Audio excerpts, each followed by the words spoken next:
I'm in Paris in a hotel lobby. So beautiful Paris behind me, and I'm super excited to kind of bring this conference, amazing 24 hours that you've all been having, to a close over the next 90 minutes. Um, so very honored. Thank you, Matt, Amy, the entire Inspiring Workplaces team. And this is the final section of the summit, um, and of the North America region of the Inspiring Workplaces People First Summit. So again, I'm Dan Riley, and I will be closing us out. I am, like, like I said, I've known Matt for a while. I've known the vision that he's been building, this community that he's been building, and I'm really inspired to be here with you, sharing some perspectives, ideas, and stories across the region that I hope will inspire us or allow us to share ideas and think. And of course, when I start talking, everyone starts coming into the lobby. But inspiring us to you know, build better and more people first workplaces. This is near and dear to my heart. I've been doing this for 25, 30 years, and I'll tell you a little bit about my story in a moment. But one thing I do know is people are our greatest asset. We know that to be true. Um, and I'm going to story tell a little bit. And I'm sure you've been hearing incredible stories over the past 22 hours. And the summit has been running live, I believe now, for getting close to 24 hours. So I bet Matt's a little tired. And I do also know that all sessions are Matt just agreed. Um, all sessions are recorded. So if you need to sleep, we understand. But of course, I would love if you stay on for you got to go 90 more minutes. And it is about connection. It's about building community. Um, so as we go, please share your thoughts in the chat. And I'll do my best to kind of take pause and take a little a look into chat and answer questions as we go. And so we're very close. We have a brilliant lineup. I'm going to kick us off. Then we have two more speakers after me. Then I'll hand it back to Matt, and we'll be able to hear Matt giving his closing remarks after being awake for 24 plus hours. I'm assuming. Um, so I'm going to talk for about 20 minutes, 25 minutes. Until the top of the hour, and then hand it over. And the topic that I want to talk about today is human first leadership, and I do believe this is the catalyst for real change. As it was described, and as I've described this session, we're living in an era that's defined by constant disruption right now and accelerating technology. And I love technology. I'm a technologist. But if we don't apply it to truly solving human problems, we're not doing it justice. So I do believe that the real competitive edge is not found in algorithms. It's found in empathy. It's found in openness, and it's found in trust. So a brief intro about RADICL, which is my company I'm the co-founder of. We are an AI native platform, and we're built around people, purpose, and performance. Ultimately, our goal is to create work impact. I'm helping in leaders and teams discover and rediscover really the human heartbeat inside their organization. So I hope my message will resonate with everyone today. I assume if you're a part of this community and you're listening, it will, I hope. And I'm going to really explore how human first leadership isn't soft leadership. It's strategic courage. That's the way I think about it. Strategic courage. We talk, sometimes we confuse, and this will be a theme that I'll weave into this.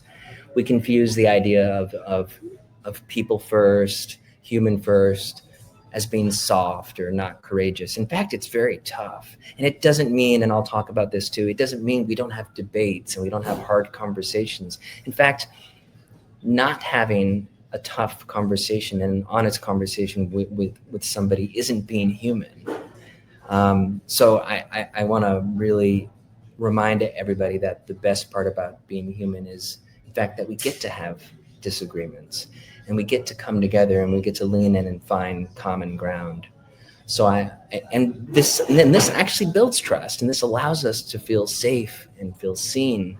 The worst thing that can happen is just someone constantly saying yes to you or constantly agreeing with you.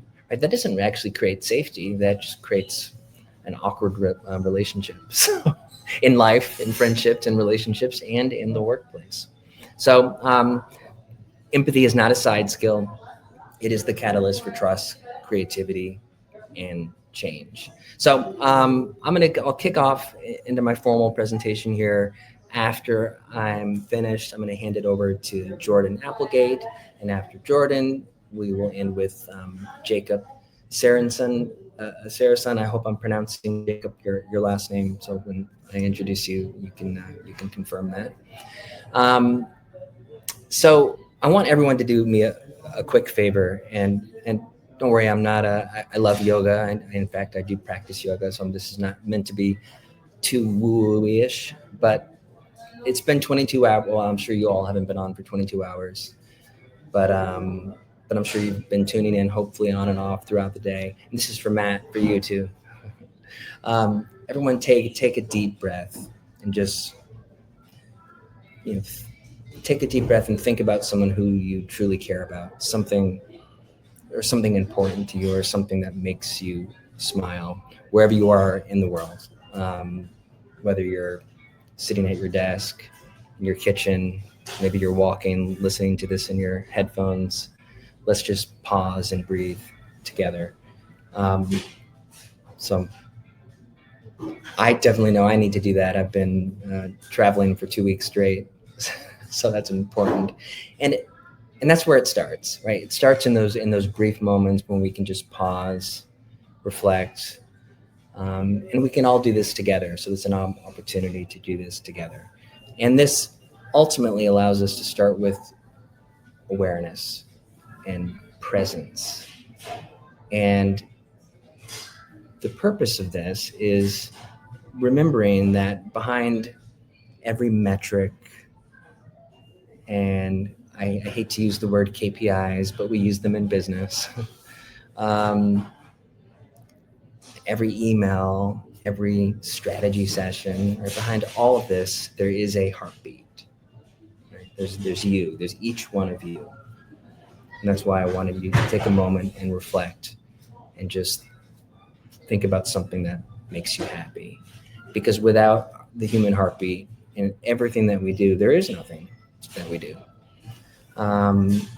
So we are, as I mentioned in my opening, we're living in a time where I do believe the world's changing faster than we can keep up with. I'm not going to dig. I will talk a little bit about AI. I have to. I'm not going to get too deep into it. But it is a challenging time, and it seems like there's new tech. Well, there probably is new tech every week. There's new crises. There's new wars. There's so much going on, and there's so much for us to consume. Right, weekly, monthly, every 3 months, every hour, every minute, and really somewhere along the way we started mistaking, I think, that for business for impact and efficiency for meaning. And the truth is that, and I'll say this twice. Again, the real competitive edge isn't found in algorithms. It's found in empathy, openness, and trust. And that includes clarity. That includes being authentic. So the real competitive edge isn't in algorithms. It isn't in the new shiny tools. These are helpful. We absolutely need to be using technology. I was I'm at the Unleash. I was speaking at the Unleash event in Paris, and I was able to listen to. I'm a big fan of Scott Galloway, and was able to hear his hour-long presentation, which was brilliant. I could give you a lot of sound bites from what he had to say. But it is true again that technology can get the best of us. And I think we do need to learn how to disconnect from it and remember what really matters. So I want to tell you a human story, personal story, before I get into a little more detail. My first company before RADICL was a company called Modern Survey, and we were going through the financial crisis in 2008, 2009, where a lot of new tech companies were going out of business, downsizing, letting people go, just to survive. It was it was a tough time, and I'm sure many of you who worked through it remember this well. So we had to make a decision, and our decision was very simple. The founders of the company, myself and two other founders, we decided, and we knew we needed to stop taking salary for a period of time. That was going to help, of course.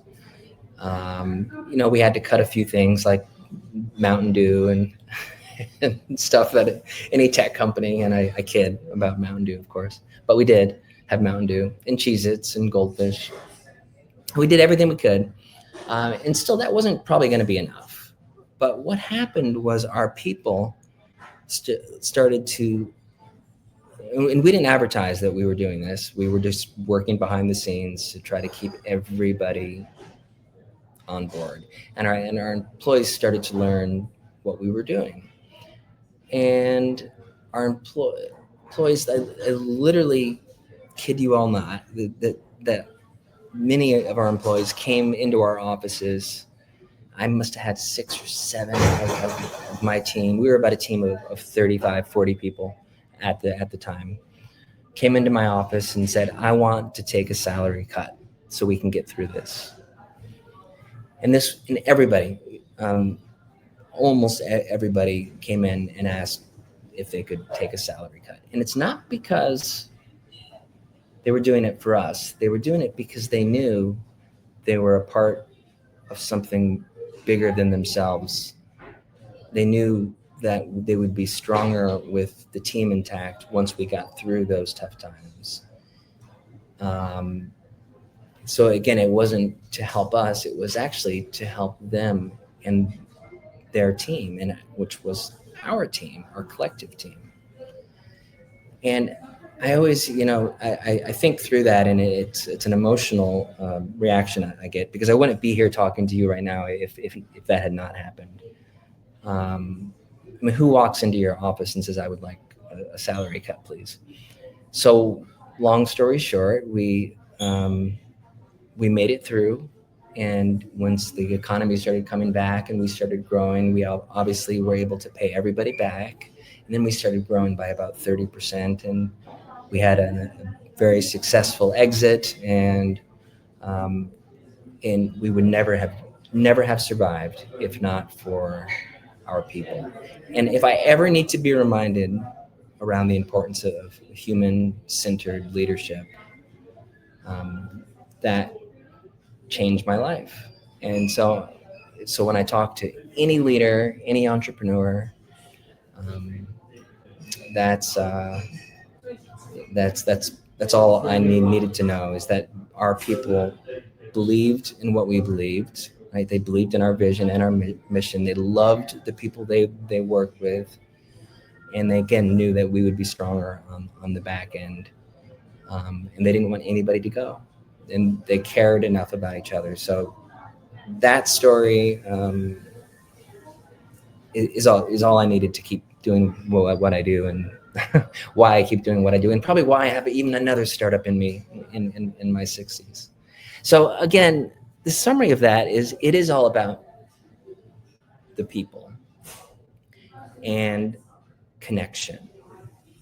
right? Because if our people in that example didn't feel that sense of connection and pride and purpose, that wouldn't have happened, right? It would have just been a job, and they would have found something else. But they wanted to stick around in high risk too, right? There's no guarantees. It was a tough time, um, but they believed in the purpose and the mission of what we were doing. So that day really became foundational for me, and really everything that I've built and why I speak about this is very personal. And I try to give back as much as I possibly can. So let's talk a little bit about human first not being soft leadership. I need to remind everybody about this. Um, I've spoke about this. I've worked with many clients and leadership teams, and sometimes there's a feeling of the soft skills and sorry, I was just looking at some comments that were coming in. Perfect. The soft skills and you know that aren't really isn't really tough leadership. Isn't the way to lead, and it's not about in fact, soft skills doesn't mean you need to be nice all the time. It doesn't mean you need to avoid hard conversations, right? There's this misconception. Again, soft skills implies that you don't care, or we're going to focus on the niceties and not really remember that we're in business to make money. We're in business to drive revenue, to grow. And the way I always start with is revenue production, profitability. All of those things are outcomes, right? Outcomes in taking care of our people. So soft leadership is not about being nice all the time. It, again, as I've said before, it's strategic courage, right? It's being brave enough to be vulnerable. I'll say that again. It's being vulnerable isn't easy. In fact, you have to be very courageous and brave to be vulnerable. And certainly sometimes it's easier, right, to just not open up with how you feel. But I'm a big believer in if you show your real self to someone, that doesn't make you a soft leader. That makes you a courageous leader. And it's having the self-awareness, and especially in today's day and age, to say, I don't know. That's one of the strongest, most important words that we can say sometimes, is I don't have all the answers. I don't know. And also having the confidence to say, let's figure it out together, right? And I know these are two simple things, but as leaders and people first leaders, I urge all of you to remember sometimes, and typically most of the time, that the quietest voices and those who don't get a chance to speak as often have to have some of the best ideas. So the best leaders listen first, talk second. The best leaders listen first, talk second. Even if you know directionally what you want to do, letting your team work together for two reasons. Number one, you might have an idea, you might bring it up, and your team, you might end up doing exactly what you were hoping or thought we should do, but now everyone's a part of that mission and that journey. But number two, and more importantly, is you might actually, and likely you will, get different feedback, different ways to move forward, right? And that's how you figure out things together. And again, this is not weakness by asking, what should we do? How should we do this? That's being wise, right? That's wisdom. Wisdom doesn't live within a single person. Wisdom is the collective of a lot of people coming together. So I've seen teams transform when leaders stop performing perfection and start leading with honesty. And so at RADICL, we do talk a lot about honesty, truth, trust. and how we believe, and I believe, trust has become the new currency of leadership. So, as we know, in an AI native world where the information is instant and change is constant, trust is what holds everything together. And there is beauty in the imperfection of being human. Right? There is beauty in the imperfection of being human. That's the best part. Uh, if for a moment, just for a moment, when you're looking back at your life, maybe in those, and not to be too dark and gloomy here, but it's a healthy exercise. When you're looking back, you remember the tough things. You remember the joyful things. You don't remember the things that were automated. You don't remember the things that were easy. You don't remember the things that were mundane. But will remember the tough things and the joyful things. And I promise you, every one of those things, what did they have in common? They were human connections. The hardest things we have to do and the most joyful memories are being human and connecting with somebody else. It isn't the technology. There's no moment when you're going to look back when you have that final glimpse where it's going to be about, wow, Chat GPT really gave me a great outline. It will be about some human joy and could be human heartbreak that you had to work through, but you will remember that, and that's the common thread that runs through it. So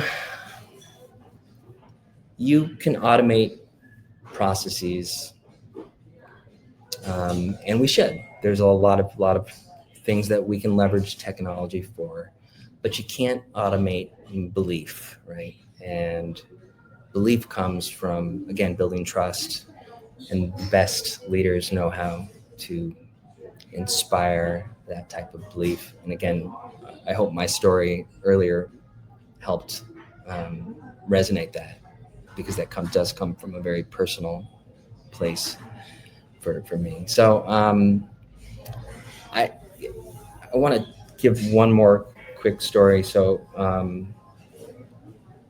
there was a leader I was coaching a few years back, and he was a super brilliant guy, a very data driven, kind of data geeky guy, which I consider myself that kind of person as well, but was struggling with morale on their team. And so one thing he asked me, it was part of we did a lot of some coaching sessions, is how do we get people to open up more, right? How do we do this? So I want to get into how do we make human connection work? How do we actually bring people together? And the first thing I said is, well, you start by doing it. You have to start by doing it yourself first, right? You have to start by being vulnerable and being courageous and being brave enough. And so we work through that. And then in his next team meeting, and typically he was one that would start with metrics and a lot of data and reports, but instead he actually shared a story about some mistakes that he made earlier in his career, and he actually turned it into a personal story about himself and things that were emotional for him and that embarrassed him in some cases, or that he had to get over, and it was hard for him. And again, I know everybody has certain comfort levels of what they're willing to share and how far they want to go, and so everyone has their own line, and I think that's really important. That's being human. Is some of us are going to be more comfortable being very, very open and tell stories, but we can all be open and honest. And so he said this out loud, and he owned it, and that actually cracked something open. All of a sudden, there was this feeling of safety in the room, and people started sharing. Oh yeah, you know what? The whole meeting turned into this they didn't even, there wasn't a single slide. I remember when he called me afterwards, they didn't even look at a slide. They just started laughing about things. They were talking about stories about their previous jobs. And then all of a sudden, what happened is they became a team again. They actually, at that moment, they became a team again. They started to learn about each other again as humans, not about the numbers or the metrics. And again, not that they needed to, they probably, I don't recall if he rescheduled another meeting to get into the metrics. Of course, you have to look at the numbers, and you have to run a business like a business, but you have to focus on this human connection side of it. So again, leadership is never about being the loudest voice in the room. Never. It is about actually creating the clearest space that you possibly can create, where people can show up as themselves. And again, that's strategic courage. That's human first leadership. So I want to be sensitive to time. I have about three or 4 minutes. Let me take three minutes to talk about AI for a moment. And it is a little bit of the elephant in the room. And I do want to tell you this, that AI isn't the enemy. It's how we use it, and it's a reflection really of us. It is a mirror to some degree. So we have to be careful not to complain about AI, but how we adopt it and how we use it. So it does reflect our intentions, our biases, our leadership culture. AI is not by nature curious. It's not conscious.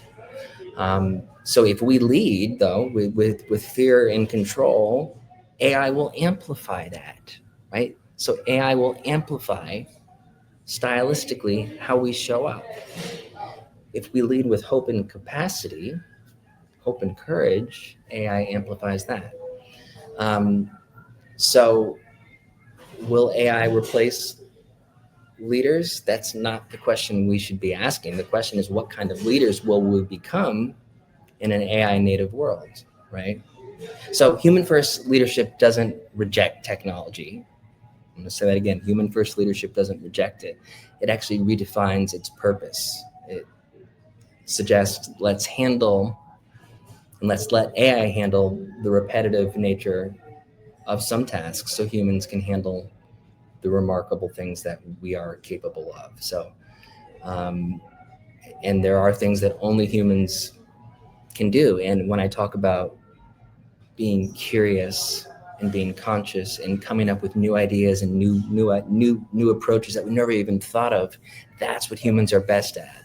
AI can optimize, humans can imagine, right? AI can predict, humans can believe. I'll say that again. AI can process better than any human brain. We know that. But humans can care. And then again, AI can optimize better probably than any human, but only humans can imagine. So keep these things in mind as you're thinking about AI, that it is a reflection, it's a mirror of how we show up. So I just will leave you with 3 simple reflections. Just keep us on time here so Matt can get to sleep. Sorry, Matt, I'm giving you a hard time, but being up for 24 hours is pretty tough. I will say, number one, one of the best traits of leadership is listen, and listen longer than feels comfortable. I know that sounds like a strange statement, but because that's where actually the truth lives. And think about your relationship, friendship, relationship with your partner. Sometimes to get to the truth, it takes a little longer than you might be comfortable with. But it's amazing once you get there, you're like, I'm thankful that I did. So listen longer than feels comfortable. Number 2, and I've said this a few times, lead with clarity and kindness. So clarity is so key, and this is where you can have debates, and this is where you can have suggestions, and you have to have healthy debates, but you can do that with kindness, right? And I would say in equal measure, you can lead with clarity and kindness. It's an and, it's not an or. And then finally, make empathy your strategy, because everything else, I mean, innovation, trust, and impact, this flows out of being empathetic. So when we lead human first, we don't just build better companies, we build better communities, we build better partnerships, we ultimately build better futures. Um, I am committed to this community, inspiring workplaces. I'm committed to the work of making and shaping a better world, where we can all show up and take care of each other, listen more, and help each other shape a better world, because we need to. If there's any time there's a call to humanity and people first, it's now. And I appreciate inspiring workplaces, for making that their primary mission.